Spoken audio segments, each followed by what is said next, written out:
आपल्या या देशामध्ये जेव्हा क्रांती झाली तेव्हा इन्कलाब जिंदाबादचा नारा देणारे हसरत मोहानी हे मुसलमान समाजाचे होते. जय हिंदचा नारा देणारे आबेद हसन सपानी हे मुसलमान समाजाचे होते.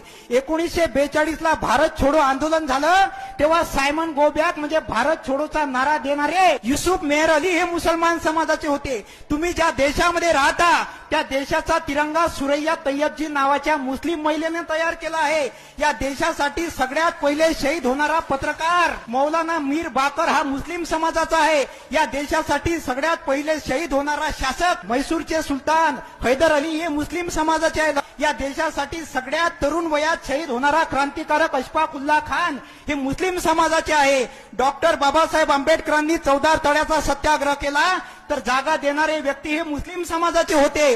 जेव्हा महात्मा फुलेंनी इथल्या महिलांसाठी पहिली शाळा काढली आणि ह्या भामट्यांनी महात्मा फुलेंच्या घरावर मारेकरी पाठवले तेव्हा महात्मा फुलेंच्या वडिलांनी सांगितलं की तुला घरामध्ये राहण्याचा अधिकार नाही. तेव्हा महात्मा फुलेंच्या वडिलांनी त्यांना घराच्या बाहेर काढलं.